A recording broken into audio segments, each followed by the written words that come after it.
நாடு முழுக்க பதட்டத்தையும் ஒரு அச்சத்தையும் ஏற்படுத்தியிருக்கு. இதை பத்தி பேசணும் அப்படின்னு நினைக்கும் போதே உண்மையில ஈரக்கொலை நடுங்குது. கடந்த ஒரு 3 நாளைக்கு முன்னாடி இந்த செய்தி குறித்து ஒரு தம்பி சொன்னாரு. அப்போ நாடு முழுக்க இது போல பெண் மருத்துவர்கள் பெண்கள் பாலியல் ரீதியா துன்புறுத்தப்படுறாங்க. கல்கத்தால வந்து ஒரு பெண் மருத்துவர் வந்து இந்த மாதிரி பாலியல் துன்பத்துக்கு ஆளாக்கப்பட்டிருக்காங்க, அதை பத்தி பேசணுமான்னு கேட்கும்போது பேசுங்கன்னு சொல்லிட்டேன். ஆனா இவ்வளவு பெரிய கொடூரம் நடந்திருக்குமான்னு தெரியல. நேற்று ஒரு பெண் மருத்துவர் செய்தி அனுப்பிச்சிருந்தாங்க, அண்ணா இதை பத்தி பேசுங்க, யாருமே இதை பேச மறுக்கிறாங்க, சமூக வலைதளங்கள்ல வந்து ஒட்டுமொத்த நாடு முழுக்க இது கொந்தளிப்பா மாறிக்கொண்டிருக்கு அப்படின்போது இதை படிக்கும்போது உண்மையிலேயே மனித சமூகத்தின் மீது ஒரு பெரிய வெறுப்பு வந்தது. கல்கத்தாவில் ஆர்ஜிகர் அப்படின்னு ஒரு மருத்துவமனை, அரசு மருத்துவக் கல்லூரி மருத்துவமனை, இங்க இருக்கக்கூடிய ராஜாஜி, சென்னையில் இருக்கக்கூடிய மிக முக்கியமான அரசு ஸ்டான்லி மருத்துவமனை போல கொல்கத்தாவில் மிக முக்கியமான பெரிய மருத்துவமனை அந்த ஆர்ஜிகர் அரசு மருத்துவக் கல்லூரி மருத்துவமனை. அந்த மருத்துவமனையில எம்பிபிஎஸ் படிச்சுட்டு பிஜி அவங்க வந்து பல்மனர்ஸ் இருக்காங்க. கிட்டத்தட்ட 2ஆம் ஆண்டு நுரையீரல் சம்பந்தப்பட்ட இது படிக்கிறாங்க.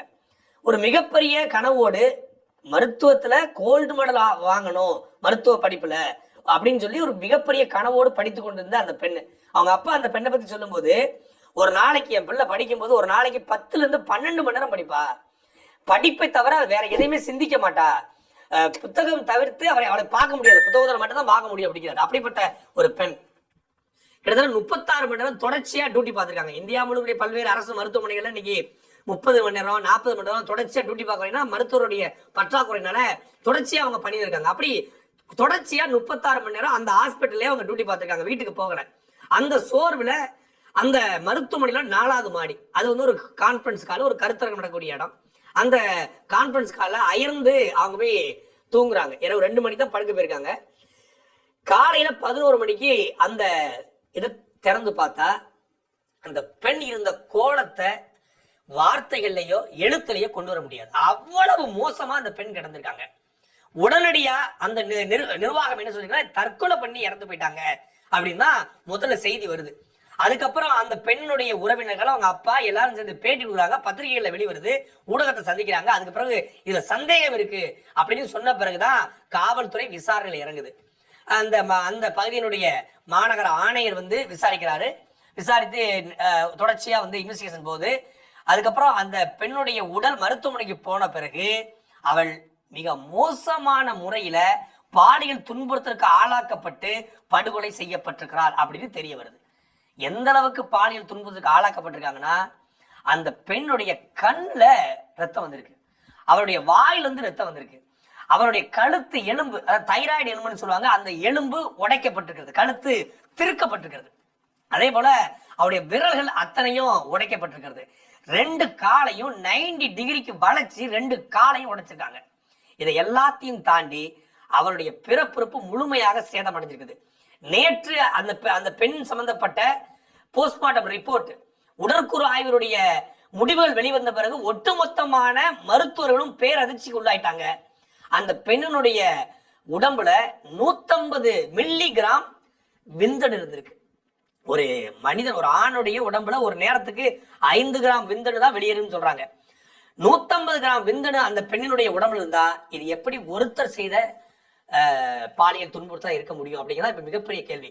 இந்த வழக்குல சஞ்சய் ராய் அப்படின்னு ஒருத்தனை மட்டும் தான் இது வரைக்கும் காவல்துறை கைது பண்ணிருக்குது. எப்படி அந்த ஒருத்தன் 31 வயது கொண்ட பெண்ணு, ஓரளவுக்கு அவங்க பலமா தான் இருப்பாங்க, அவங்க தூங்கிட்டு இருந்தா அவங்களுக்கு மயக்க மருந்து கொடுத்திருந்தா கூட, என்ன பண்ணியிருந்தாலும் கூட அவங்களால குறைந்தபட்சம் தடுத்திருக்க முடியும், ஒருத்தரை வந்து அவங்களால இது பண்ணிக்க முடியும். ஒருத்தன் வந்து பாலியல் துன்புறுத்தலுக்கு ஆளாக்கி இருந்தா இவ்வளவு கொடுமை நடந்திருக்க வாய்ப்பு இல்லை.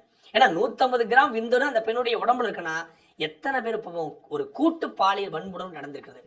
இதுல மிகப்பெரிய ஒரு சந்தேகம் எங்க எழுது அப்படின்னா, நேற்று அந்த சஞ்சய் ராய்க்கு ஆதரவாக கல்கத்தால இருக்கக்கூடிய ஒரு சில கும்பல் அந்த மருத்துவமனைகள் நுழைஞ்சு அந்த மருத்துவமனையில் இருக்கக்கூடிய அந்த கேஷுவாலிட்டி பகுதி, அதே போல அந்த பெண் இருந்த அறை, இதை எல்லாத்தையும் அடிச்சு உடைச்சிருக்காங்க. அதாவது அந்த தடயங்களை அழிக்கணும், முழுமையா வந்து சேதப்படுத்தணும் அப்படிங்கிற நோக்கத்துல அவனுக்கு ஆதரவாக ஒரு கும்பல் போய் அந்த பெண்ணுக்கு ஆதரவாக போராடி கொடுத்த மருத்துவர்களை தாக்கியிருக்காங்க. உண்மையிலேயே நம்ம இந்தியா கூட தான் வாழ்றோமா? ஒரு பெண் கொடுமையான முறையில் பாலியல் வன்முறுத்தலுக்கு ஆளாக்கப்பட்டிருக்கா, அவளுக்கு நீதி கேட்டு மருத்துவர்கள் போராடிட்டு இருக்காங்க. ஒட்டுமொத்த இந்தியா முழுமைக்குரிய மருத்துவர்கள், மருத்துவ மாணவிகள் எல்லாருக்கும் ஒரு பேர் அதிர்ச்சிக்குள்ளாகி அவங்க எல்லாமே உறைஞ்சு போய் ஃப்ரீஸான நிலையில இருக்காங்க. யாருக்குமே பாதுகாப்பட்ட சூழல் உருவாயிருக்கிறது அப்படிங்கிற எண்ணத்தில் இருக்கும்போது போராடிய மருத்துவர்கள் தாக்கப்படுறாங்க அப்படின்னா உண்மையிலே மேற்கு வங்காளத்துல சட்டம் ஒழுங்குன்னு ஒண்ணு இருக்கா அப்படிங்கிற கேள்வி வருது. இதுல என்ன எனக்கு பெரிய ஒரு வியப்பா இருந்துச்சுன்னா, ஒரு பெண் கொடுமையான முறையில கொடுமனர் இதுவரைக்கும் இந்தியாவில் இப்படி ஒரு மரணம் நிகழ்ந்தது இல்லைங்க. அந்த ஆசிஃபாவுக்கு வந்து கோவில் கருவறையில் வைத்து 8 நாட்கள் மிக கொடுமையான முறையில் ஆசிஃபா படுகொலை செய்யப்பட்டாள். அங்க ரொம்ப மிக கொடுமை நடந்துக்குது. டெல்லியில வந்து ஒட்டுமொத்த இந்தியாவையும் உலுக்கிய பேரதிர்ச்சிக்குள்ளான நிர்பயா சம்பவத்துல ஓடும் பேருந்தில் வச்சு ஒரு பெண் மிக மோசமான முறையில பாலியல் துன்புறுத்தலுக்கு ஆளாக்கப்பட்டார். அதை சொல்ல போனா ஒரு இரும்பு ராடு எடுத்து அவருடைய பிறப்புறுப்புல செலுத்தி பிறப்புறுப்பையை சேதப்படுத்தினானுங்க. ஆனா அதை விட மிக கொடூரமான முறையில இந்த பெண் பாலியல் துன்புறுத்தலுக்கு ஆளாக்கப்பட்டிருக்காங்க. இந்த கொல்கத்தாவுடைய மாணவி அதாவது நான் சொன்னதுல ஒரு 10% தான் அவளுக்கு நடந்துக்க கொடுமையே 10% தான். என்ன எப்படி நினைச்சிருப்பாங்க அந்த நேரத்துல, எவ்வளவு பெரிய வழி அனுபவிச்சிருப்பா.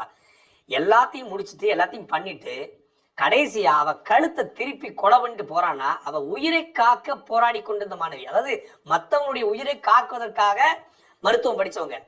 இன்னைக்கு வந்து கடவுள் இருக்கா இல்லையாங்கிற டிபேட்ஸ் போயிட்டு தான் இருக்கு. கடவுள் உயிரை காப்பாற்றுவாரா காப்பாற்ற மாட்டாராங்களோ நமக்கு தெரியல. அதோடைய கேள்வி நீண்ட கேள்வியா போகும், பெரிய விவாதமா போகும். ஆனா உண்மையிலேயே நம்முடைய உயிரை ஒரு ஆள் காப்பாற்ற முடியும் அப்படின்னா அது மருத்துவரால் மட்டும்தான் முடியும். நம்ம அம்மா நமக்கு உயிர் கொடுக்குறாங்க, அப்பா அம்மா சேர்ந்து உயிர் கொடுக்குறாங்க. அதுக்கு பிறகு நமக்கு ஒருத்தங்க உயிர் கொடுக்குறாங்க. நம்ம வந்து ஒரு இருதய நோய்க்கு ஆட்படுறோம், இல்லை ஒரு புற்றுநோய்க்கு ஆட்படுறோம், இல்லை ஒரு விபத்துல சிக்கிறோம். நமக்கு எந்த நோய் வந்தாலும் அந்த நோயிலிருந்து நம்மளை காப்பாற்றக்கூடிய வாழும் கடவுள் அப்படின்னா அது மருத்துவர்கள் தான். அவங்க பணத்துக்காக தான் பண்றாங்க, அது அவங்களுடைய வேலை தான். ஆனாலும் அதை எடுத்துக்கொண்டு இன்னைக்கு மக்களோட நேரடியா நெருங்கி பழகக்கூடிய வாய்ப்பு யாருக்குன்னா மருத்துவருக்கு மட்டும்தான் இருக்கு. மருத்துவர்களுக்கு, சுகாதார பணியாளருக்கு மட்டும்தான் நேரடியா இருக்காங்க. ஒரு வழக்கறிஞரோ ஒரு காவல்துறையோ இல்லை வந்து ஒரு அரசாங்க அதிகாரியோ மக்களோட இவ்வளவு நெருக்கமாக நேரடியா அணுகு கிடையாது. இன்னொன்று உயிர் சம்பந்தப்பட்ட விடயங்கள்ல அவருடைய உயிர் உத்தரவாதம் யார் கையில இருக்குன்னா மருத்துவர் கையில இருக்கு. அப்படிப்பட்ட அந்த மருத்துவர்களுக்கு இங்க எந்த பாதுகாப்பு இருக்கு? அந்த மருத்துவமனையில அந்த 4ஆம் தளத்துடைய சிசிடிவி இயங்கலன்றாங்க. முதல் தளத்துடைய சிசிடிவி என்ட்ரன்ஸ்ல இருந்த சிசிடிவி ஃபுட்டேஜ் மட்டும்தான் இருக்கு. அந்த சிசிடிவி ஃபுட்டேஜ் வச்சுக்கிட்டு காவல்துறை ஒவ்வொருத்தரையும் விசாரிக்கிறாங்க. அதுல ஒருத்தன் போறான், யார் இந்த சஞ்சய் ராங்னு ஒருத்தனை போறான். அவன் மேல ஒரு சந்தேகம் வருது. அந்த சந்தேகத்தை வச்சுக்கிறாங்க. ஆனா இவனா இருக்க வாய்ப்பு இருக்கு. இவன் போலீஸ் ஃப்ரெண்ட்ஸ், இந்த ஃப்ரெண்ட்ஸ் ஆஃப் போலீஸ் சொல்லுவாங்க இல்லையா, காவல்துறை உங்கள் நண்பன்ங்கிற மாதிரி காவல்துறைக்கான நண்பன். யாராவது தப்பு செஞ்சா போட்டு கொடுக்கறது, காவல்துறைக்கு வந்து இந்த எடுபடி வேலை செய்யறது, அது மாதிரியான வேலையில் இருக்கிறவன் இவன். அது 3 நாள் ட்ரைனிங்கும் போயிருக்கான் அந்த வேலை செய்யறதுக்கு. அதே போல மருத்துவமனைக்கு இவன் ஏன் போயிருக்கான் அப்படின்னா, மருத்துவமனையில சீக்கிரமா ஸ்கேன் எடுக்கணும், சீக்கிரமா எக்ஸ்ரே எடுக்கணும், சீக்கிரமா அட்மிஷன் போடணும் அப்படின்னு அந்த அரசு மருத்துவமனையில் பல புரோக்கர்கள் இருப்பாங்க. அப்படியே அரசு மருத்துவமனைக்குரிய பேஷண்ட்டுக்கு, நோயாளிகளுக்கு ஒரு புரோக்கர் போல செயல்பட்டுருக்கான். அரசு மருத்துவமனையில் சீட்டு கிடைக்கலையா, பெட் இல்லையா, உடனடியா சேர்க்க முடியலையா, பக்கத்துல கூடிய மருத்துவமனை கொண்டு போய் சேர்த்து அதுல காசு வாங்குறது, ஆம்புலன்ஸ் டிரைவர்கிட்ட வந்து கனெக்ட் பண்ணி வச்சுட்டு ஏதாவது ஆக்சிடென்ட் அங்கே இன்ஃபார்ம் பண்ணி ஆம்புலன்ஸ் டிரைவர்கிட்ட காசு வாங்குறது, இந்த மாதிரி வேலைகள் ஈடுபட்டு ஒரு புரோக்கர் மாதிரி இருந்திருக்கான். இவன் எளிதா அந்த மருத்துவமனைக்கு போயிட்டு இருக்கான். இதுல என்ன பெரிய குடும்பம்னா, அந்த மருத்துவமனையில பணி செஞ்ச மமிதாவுக்கு அங்க அறை இல்லை. இந்தியா முழுக்க எல்லா மருத்துவமனையும் தான் நிலைமை. அதுக்கு தமிழ்நாடு விதிவிலக்கு இல்லை. எல்லா மருத்துவமனைகளையும் சொல்லப்போனா தனியார் மருத்துவமனைகள் கூட இன்னைக்கு மருத்துவர்களுக்கு சொல்லப்போனா பெண் மருத்துவர்களுக்கு தனியான ஓய்வறை இல்லை. அவங்க 12 மணி நேரம் பணி செஞ்சுட்டு அந்த மருத்துவமனை இருக்கணும். எப்பனாலும் கூப்பிடுவாங்க நைட் டியூட்டிக்கு. திடீர்னு ஒரு மணி நேரம் ஓய்வு எடுக்கனா கூட இருக்கும். 4 பேர் தங்குற மாதிரி பெட் இருக்கும். ஒரு 10 பேர் பணி செய்யறாங்கன்னா அந்த முதல்ல போல 4 பேர் படுக்கலாம் முடிய, அடுத்தவருடைய 6 பேர் வந்து உட்கார்ந்தா இருக்கணும். ஃபர்ஸ்ட் கம் ஃபர்ஸ்ட்ங்கிற மாதிரி யார் முதல்ல போறாங்களோ அவங்க அந்த அறையில ஓய்வு எடுத்துக்கலாம். அப்படி இந்த பெண் மருத்துவருக்கு அங்க அறை இல்லை. அதனால தான் அவங்க என்ன பண்றாங்க, 4ஆம் மாடியில் இருக்கக்கூடிய அந்த கான்ஃபரன்ஸ் கால்ல சாதாரணமா ஒரு பேஷண்ட் படுக்கக்கூடிய, நோயாளி படுக்கக்கூடிய பெட் எடுத்து போட்டு அதுல அவங்க படுத்திருக்காங்க. இவனுக்கு அங்க அறை இருந்திருக்கு. அந்த அந்த அந்த அந்த மருத்துவக் கல்லூரி மருத்துவமனையில பணி செய்யக்கூடிய மருத்துவருக்கு, படிக்கக்கூடிய மருத்துவருக்கு அங்க அறை இல்லை, ஓய்வறை இல்லை. ஆனா இந்த மருத்துவமனையில புரோக்கர் போல செயல்பட்ட இந்த அயோக்கிய பயலுக்கு, இந்த சஞ்சய் ராய்ங்கிற இந்த காமுகனுக்கு அங்க அறை இருந்துக்குது. அந்த அறையில அவன் தங்கிருக்கான். அங்க வச்சு சரக்கு அடிச்சிருக்கான். சரக்கு அடிச்சுட்டு வந்து முழு மது போதையில இது அவன் கொடுத்த ஒப்புதல் வாக்குமூலம், முழு மது போதை செஞ்சிருக்கான். இப்ப அவன் மட்டும் தான் செஞ்சானா, அதுக்கு பின்னாடி ஒரு கும்பல் இருந்துச்சா அப்படின்னு தெரியல. இப்போ கல்கத்தாவுடைய உயர்நீதிமன்றம் உடனடியாக இந்த வழக்கை சிபிஐ விசாரிக்கணும். ஏன்னா காவல்துறை மீது நம்பிக்கை இழந்திருக்கிறது. காவல்துறை இந்த வழக்கை வந்து முடிச்சுட பார்த்தாங்க, இல்ல வந்து மூடி மறைக்க பார்த்துருக்காங்க அப்படிங்கிற குற்றச்சாட்டின் அடிப்படையில வழக்கு சிபிஐ போயிருக்கு. சிபிஐ 3 டீம் அனுப்பிச்சிருக்காங்க. ஒரு டீம் அந்த காவல் நிலையத்துடைய ஆவணங்களை முழுமையாக பரிசோதனை செஞ்சுட்டு இருக்காங்க. இன்னொரு டீம் வந்து மருத்துவமனையை முழுமையா பரிசோதிக்கிறாங்க. இன்னொரு டீம் அவனை கஸ்டடி எடுத்து விசாரிச்சுட்டு இருக்காங்க. அதற்கு பிறகுதான் இப்ப உண்மை குற்றவாளிகள் யாரு, இதுக்கு பின்னல்ல யாரு இருந்தா, மருத்துவமனையில கூடிய மருத்துவர்கள் உடனடியா போனாங்களா, இல்ல மருத்துவ பணியாளர்கள் உடனடியா இருந்தாங்களா, வேற யாரும் கும்பலை சேர்த்து வந்தானா, அந்த பெண் மேல இவ்வளவு ரிவிஞ்சு, இதுவே ஒரு நம்ம கற்பனை. எனக்கு இது ஒவ்வொரு மாதிரியான இந்த ஒவ்வொரு முறையும் இது போன்ற பாலியல் துன்புறுத்தல் நடைபெறும் போது நமக்கு ஒரு பெரிய கேள்வி வருது. ஒரு பெண் இணக்கமா இருந்தா கூட அந்த பெண்ணுடைய விருப்பம் இல்லாம நம்ம அந்த பெண் ஒரு காதலிக்கக்கூடிய பெண்ணா இருந்தாலும் சரி, ஒரு கணவன் மனைவியா இருந்தாலும் சரி, அந்த பெண்ணுடைய விருப்பம் இல்லாம ஒரு ஆண்மகனால அந்த பெண்ணை அணுக முடியாது. விருப்பப்பட்ட பெண் கூட. ஆனா சம்பந்தமே இல்லாத ஒரு 3வது நபரை பாலியல் துன்பத்துக்கு ஆளாக்கி ஒரு 10 பேரு 12 பேரு தொடர்ச்சியா வன்புணர்வு பண்ணும்போது அவன் என்ன மனநிலை இருப்பான்? அவனுக்கும் அக்கா இருப்பாங்க, அவனுக்கும் அம்மா இருப்பாங்க, அவங்க வீட்லயும் பெண்கள் இருப்பாங்க, அந்த பெண்களும் இப்படிதான் இருப்பாங்க. அவங்க மேல வராத இந்த ஈர்ப்பு, மோகம், காமம், இச்சை இந்த பெண்ணு மேல எப்படி வருது? அதை வந்து ஒரு உடம்பா, ஒரு சதையா, ஒரு கரியா மட்டும் தான் பாக்குற மனநிலை கொண்ட சைக்கோக்களால மட்டும்தான் இது போன்ற கேவலமான செயல்ல ஈடுபட முடியும். இது நம்ம தொடர்ச்சியா பேசணும். நிர்பயா வழக்குல, ஆசிபாவுல, அரியலூர்ல நந்தினி வழக்குல, பொள்ளாச்சி பாலியல் விவகாரத்துல, இங்க சமீபத்தில் கூட ஆந்திரால ஒரு பெண் மருத்துவர் வந்து கொலை செய்யப்பட்டாங்க. தொடர்ச்சியா இந்தியா முழுக்க பேசுறோம். ஒவ்வொரு 1 மணி நேரத்துக்கும் பெண் வந்து பாலியல் சென்றுக்கு ஆளாக்கப்படுறா, ஒவ்வொரு 3 மணி நேரத்துக்கும் ஒரு பெண் வந்து துன்புறுத்தப்படுறான்னு பேசுறோம், டேட்டா பேசுறோம், எல்லாம் பேசுறோம். தீர்வு என்ன? தீர்வு அரபு நாடுகள் இருப்பது போல, வெளிநாடுகள் இருப்பது போல இது போன்ற பாலியல் துன்புறுத்தல்களுக்கு, பாலியல் வன்புணர்வுக்கு ஒரே தீர்வு மரண தண்டனை மட்டும்தான். உடனடியா அவனை தூக்கல போட்டா மட்டும்தான் இனி பெண்ணை தொட்டா தூக்குவான்டா, தூக்குவோம், அரசு தூக்கும், சட்டம் தூக்கும், நீதித்துறை தூக்கும் அப்படிங்கிற பயம் வரும். பயம் வராம இதை தடுக்கவே முடியாது. அவன் எளிதா எஸ்கேப் ஆயிருப்பான். காவல்துறை விசாரிச்சு போகும்போது அங்க ஒரு ஹெட்செட் கிடக்கு, அந்த ஹெட்செட் எடுக்கிறாங்க. இதை சம்பந்தம் இல்லாம இந்த இடத்துல ஒரு ப்ளூடூத் ஹெட்செட் கிடைக்க வேண்டிய அவசியம் இல்லைன்னு சொல்லி அதை பார்க்கும்போது இவன் வீட்டுக்கு போறாங்க. இவன் வீட்டுல ஷூல ரத்தக்கரை இருக்கு. இந்த ரத்தக்கரையும் அந்த மௌமிதாவுடைய ரத்த சாம்பிள் ரெண்டும் ஒத்து போகுது. அதே போல அந்த ஒத்த ஹெட்செட்டுடைய ப்ளூடூத் பாக்ஸ் அவன் வீட்டுல இருக்கு. அந்த ஹெட்செட் தான் அவனை காட்டி கொடுத்துருக்கு. அது அங்க சிக்கல அங்க கிடைக்கணும்னா இது நிச்சயமாக தற்கொலைனோ இல்ல வேற ஏதோ ஒரு பிரச்சனைனோ அப்படின்னு சொல்லி முடிச்சு விட்டுருப்பாங்க. அந்த ஹெட்செட்னால அவன் மாற்றான், சிசிடிவிலையும் சிக்கிறான்.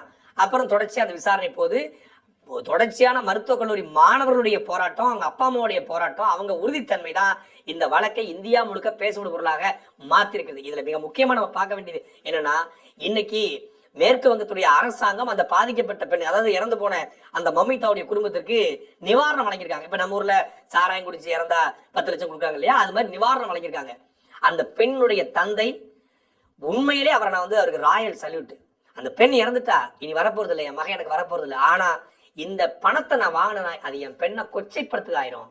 இந்த நிவாரணம் தேவையில்லை, எனக்கு தேவை நிதி அல்ல நீதி என்று உறுதியா நின்றுருக்காரு. தங்களுடைய குடும்பத்தை மறந்து, தங்களுடைய உறவுகளை மறந்து, அவங்க வீட்லயும் சின்ன சின்ன குழந்தைகள் இருக்கும், அதையெல்லாம் விட்டு விட்டு உயிரை காப்பதற்காக பண தேவைதான், சம்பளம் தான், ஆனாலும் உயிரை காப்பதற்காக மருத்துவமனையில காத்து கிடக்கிற, மருத்துவமனையில ஒரு நைட்டு 12 மணி 1 மணி 2 மணிக்கு பேஷண்ட் வந்தாலும் அவங்கள தொட்டு தொடச்சி தூக்கி அவங்கள சுத்தப்படுத்தி அவங்களுக்கான உயிரை கொடுக்கக்கூடிய மருத்துவர்களுக்கான பாதுகாப்பு இங்கே கேள்விக்குறியாக மாறி இருக்கிறது. குறிப்பாக பெண் மருத்துவர்களுக்கான பாதுகாப்பு இங்கே மிகப்பெரிய கேள்வியா மாறி இருக்கு. பெண் மருத்துவர்கள சொல்லும் போது என்ன சொல்றாங்க அப்படின்னா, ஒரு மருத்துவமனைக்குள்ள படுகொலை செய்யப்பட்டு பாலியல் துன்பத்திற்கு ஆளாகப்பட்ட மமிதாவுடைய செய்தி வெளியே வந்துருச்சு. நாங்கெல்லாம் நிறைய இடங்கள்ல ரேப் நடக்கல, ஆனா எல்லா விதமான துன்புறுத்தலுக்கும் நாங்க ஆளாகப்பட்டு இருக்கோம். பாலியல் துன்புறுத்தல் வந்து எல்லா இடங்களும் இருக்குது. அது வந்து படுகொலையா மாறல, ரேப்பா நேரடியா மாறல, ஆனா மறைமுகமான பாலியல் சீண்டல்கள் கூட இருக்கக்கூடிய மருத்துவர்களால், மருத்துவமனை ஊழியர்களால், மருத்துவமனைக்கு வரக்கூடிய ஆட்களால் பெண் மருத்துவர்கள் கடுமையான பாலியல் சீண்டலுக்கு ஆளாகப்படுறாங்க இந்தியாவில் பல இடங்கள்ல. அதெல்லாம் வெளியே தெரியுது. ஏன்னா அவங்களுக்கு எந்த விதமான பாதுகாப்பும் இல்லை. பேஷண்ட்டை பார்த்துட்டு அங்கேயே தூங்கணும், சின்ன சின்ன சீண்டலை பண்ணுவான், தட்டி விட்டு போவான், கண்டுக்க முடியாது, கேள்வி கேட்க முடியாது. ஏன்னா எந்த விதமான பாதுகாப்பு இல்லை, கூட யாரும் இருக்க மாட்டாங்க, அவங்க மட்டும் தனியா உட்கார்ந்துருக்காங்க. இப்படி அரசு மருத்துவமனையில் கூடிய பெண்களுக்கு, பெண் மருத்துவர்களுக்கு எந்த பாதுகாப்பும் இல்லை என்பது இந்த மௌமிதாவுடைய சம்பவத்தின் மூலமாக வெளியே வந்திருக்கிறது. இப்போ இந்த அரசு முடிவெடுக்க வேண்டிய நேரம். இந்தியா முழுமைக்கும் பெண்களுக்கான, பெண்களுக்கு முக்கியத்துவம் நாடு, பேட்டி பாஜோ சொல்றாரு, மோடி சொல்றாரு, பெண்களுக்கான தேசம், பெண்களுக்கு பாதுகாப்பான தேசம் என்று எல்லாரும் சொல்றோம்.